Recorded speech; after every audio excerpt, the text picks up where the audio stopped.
कोई भी भारत देश की या दुनिया की कोई भी कैलकुलेटर मशीन ऐसी नहीं है जो 2+2=4 के अलावा भी कुछ निकालती है। पर भारत देश की जो ईवीएम मशीन है, वो ईवीएम मशीन में जितना टोटल वोट पड़ी, उस टोटल वोट से ज़्यादा वोट निकल करके आई। अब उनके राज्यों के मैं नाम आपको बताना चाहता हूँ, उसके साथ में लोकसभा और उसके साथ में और बहुत सारी चीज़ों के बारे में बात करता हूँ। वोट कुछ आई, गिनने में कुछ और आया। अब उसमें कौन कौन से राज्य रहे? तमिलनाडु में बहुत सारी लोकसभा सीटें ऐसी रही जिसमें मैं आपको कहना चाहता हूँ किच्चीपुरम है और इसके साथ में पुरंदरपुर है। ये सारे ऐसे ही डिस्ट्रिक्ट थे जिनमें से काफ़ी बड़े लेवल पर डिफरेंसेस आए, ऐसे कई जिले थे। इसी के साथ में अरुणाचल प्रदेश था, इसी के साथ में उत्तर प्रदेश है। उत्तर प्रदेश में मथुरा की सीट है, उत्तर प्रदेश में बनारस की भी सीट थी, जिसमें बहुत सारे लोगों ने, आप लोगों ने देखा होगा कि सोशल मीडिया में भी काफ़ी, एक पटनायक जी हैं उन्होंने भी ट्रेंड किया था इसको, कि जितना टोटल वोट्स पड़ी, लमसम 11 लाख के आसपास वोट है और उसमें जब टोटल कैलकुलेशन होके आता है तो ज़्यादा वोट आती है। तो ये कैसे पॉसिबल था? यानी जो हमारे प्रधानमंत्री की है, यानी इसके साथ में और भी जो उत्तर प्रदेश में मथुरा की हेमा मालिनी वाली सीट थी, ऐसे ही बिहार में बहुत सारे लोकसभा सीटों को लेकर के था। ये मेरे आप लोगों के माध्यम से ये कहने का मतलब है कि जितना टोटल वोट डाली जाती है, उस टोटल वोट से ज़्यादा वोट कैसे निकलती है। ये अपने आप में ईवीएम, वीवीपैट और उसमें जो कमांड दी जा रही है, उसमें जो कोडिंग दी जा रही है, उसमें जो चिप लगाई जा रही है, उसको लेकर के अपने आप में बहुत बड़े लेवल पर प्रश्न उठता है। यह प्रश्न उस लेवल पर है कि 2019 का लोकसभा चुनाव पूरे देश की दिशा और दशा सब कुछ बदल चुका है। आप लोगों को सबको पता है, इलेक्शन कमीशन ऑफ इंडिया की नियुक्ति को लेकर के honourable chief justice of India ने 3 मेंबर्स की कमेटी के लिए एक सुझाव दिया था। उन्होंने इस कमेटी का सुझाव को इतना बढ़िया से बनाया कि बीजेपी ने अपने अनुकूल बना दिया उसको और पार्लियामेंट में स्पेशल अमेंडमेंट कर दिया। इसके पहले कमेटी में, कॉन्स्टिट्यूट कमेटी में 3 लोग होते थे। आप लोगों को सबको पता है, honourable chief justice of India, opposition का लीडर और इसके साथ में जो रूलिंग पार्टी का मेन हेड पर्सन होगा वो रहेगा। पर उनको पता नहीं क्या लगा, उन्होंने लोकसभा में, पार्लियामेंट में स्पेशल बिल लाया और उस बिल को ले आकर के इलेक्शन कमीशन ऑफ इंडिया की जो रिक्रूटमेंट प्रोसेस है, उसको जहां चीफ जस्टिस ऑफ इंडिया थे उनको हटा करके खुद की रूलिंग पार्टी का ही एक मेंबर्स को बैठा दिया।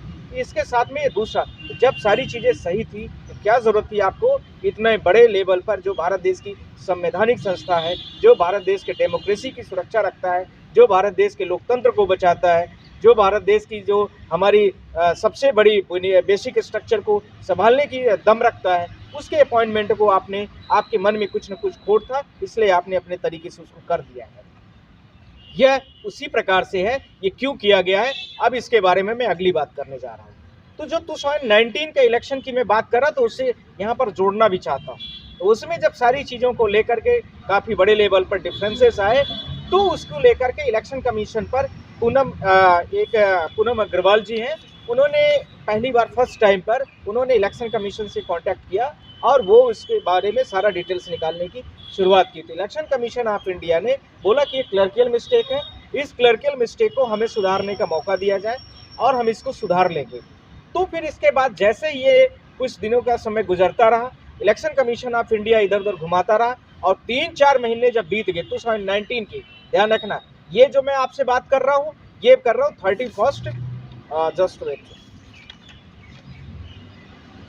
31 मई 2019 की बात है। पर ये जो इलेक्शन कमीशन ऑफ इंडिया ने इस तरह से टाइम खींचता रहा और 4 महीने जैसे ही बीते, 2019 के जैसे ही 4 महीने बीते, इन्होंने पूरा वीवीपैट का जो डेटा 1 साल के लिए, सेक्शंस इलेक्शन कमीशन का जो रूलिंग्स है उसमें 94 सेक्शन में स्पष्ट लिखा है कि कोई भी काउंटिंग होती है वोट की, और उस वोट की काउंटिंग को आपको 1 ईयर्स के लिए रखना मैंडेटरी है, पर इन्होंने उसको हटा दिया।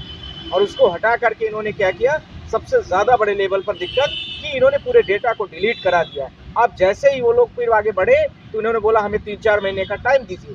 3-4 महीने का टाइम जब इन्होंने लिया, उसके बाद इन्होंने क्या किया, इलेक्शन कमीशन ऑफ इंडिया को देखिए आप लोग, इनके मन में कितना बड़ा देश के डेमोक्रेसी को खत्म करने को लेकर के इलेक्शन कमीशन ऑफ इंडिया का आप इंटेंशन देखिए, किस तरह से किसी रूलिंग पार्टी को जिताने के लिए पूरा डेटा को डिलीट करा दिया, जिससे सुप्रीम कोर्ट यदि उसमें ऑर्डर करती है तो टोटल जो 1 ईयर्स का डेटा रखने का जो आपको सब्जेक्ट दिया गया है वो डिलीट रहे, जिससे मैचिंग ना हो। तो इन्होंने पूरा पार्लियामेंट वाइज, लोकसभा वाइज पूरा का पूरा डेटा पूरे इंडिया का खत्म कर दिया। और क्या किया, फिर टोटलिटी निकाल दिया। जैसे मध्य प्रदेश में टोटल वोट इतनी पड़ी, राजस्थान में टोटल वोट इतनी पड़ी, यूपी में टोटल वोट इतनी पड़ी, इसी प्रकार से टोटल रख दिया, न कि लोकसभा वाइज। ये सारे डेटा को उन्होंने डिलीट कर दिया।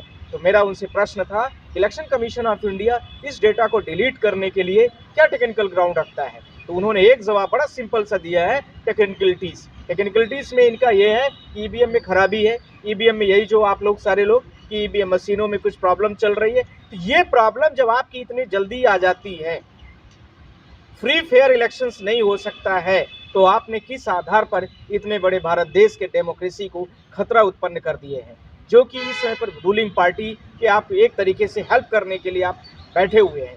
ये इसका अगला चरण और भी गंदा था, जो मध्य प्रदेश, छत्तीसगढ़ और राजस्थान की काउंटिंग को लेकर के मैंने आप लोगों से बात बोला कई बार कि जो टोटल वोट्स पड़ी है उसका differences of total votage is not equal total leads का जो डिफरेंसेस है बीजेपी और कांग्रेस के बीच में। तो इन्होंने क्या किया, जब ऑनरेबल सुप्रीम कोर्ट ने 15 दिसंबर को इस मैटर को, इस पिटीशन को अलाउ कर दिया, तो इन्होंने इस डेटा को पूरा इमीडिएट पूरे भारत देश में जितने 3 राज्यों का जो चुनाव, 5 राज्यों का चुनाव हुआ, जिन 3 राज्यों को लेकर के हमारी पिटीशन थी, वहाँ के ईवीएम और वीवीपैट खराबी के नाम पर बेंगलुरु भेजना शुरू कर दिया।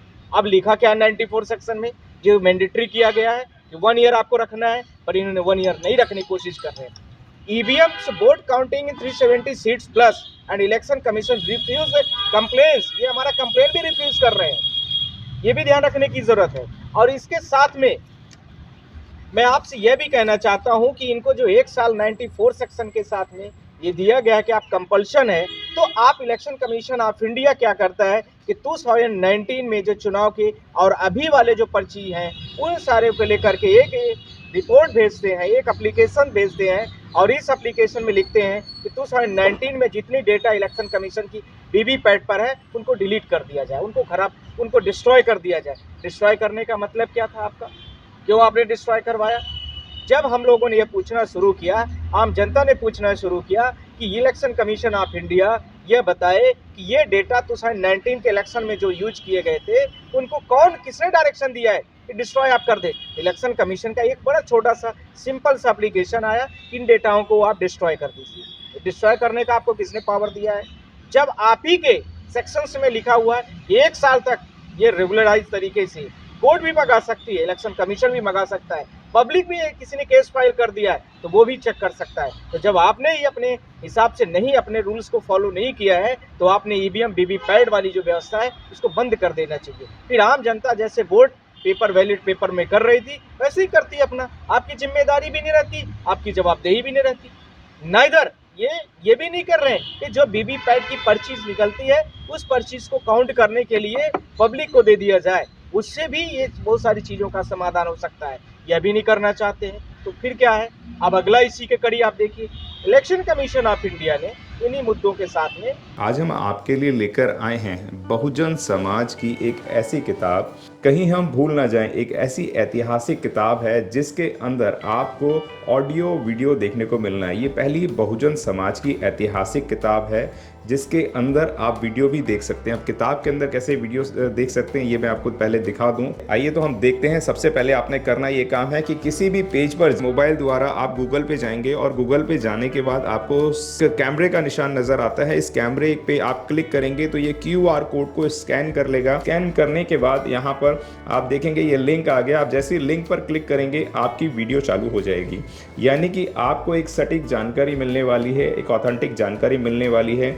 बहुजन समाज की पहली ऐतिहासिक किताब है जिसके अंदर आपको तमाम महापुरुषों की जानकारी मिलने वाली है। आप इस किताब में देख पाएंगे तथागत सम्यक बुद्ध जिनकी पूरी जीवनी आपको मिलने वाली है, महान सम्राट अशोक जिनका जीवनी आपको इसके अंदर पूरी मिलने वाली है, संत कबीर दास, संत शिरोमणि गुरु रविदास, सम्राट मीर भोज जिन्होंने इतिहास रचने का काम किया, गुरु घासीदास बाबा, वीरांगना झलकारी बाई, वीरांगना उदा देवी पासी, नागेली वीरांगना की कहानी, एकलव्य जिसका अंगूठा काट लिया था धोखे से, चोखा मेला हरिचंद ठाकुर, ज्ञानदीप छत्रपति शाहूजी महाराज, बिरसा मुंडा, ज्योतिबा फूले, माता सावित्रीबाई फूले, फातिमा शेख, EV रामास्वामी, स्वामी अच्युतानंद, बाबा साहब डॉक्टर B.R. अम्बेडकर, जिनका मूल ग्रंथ आपको इसमें छोटी सी किताब में मिलने वाला है। आप ऑडियो भी देख सकते हैं, वीडियो भी देख सकते हैं।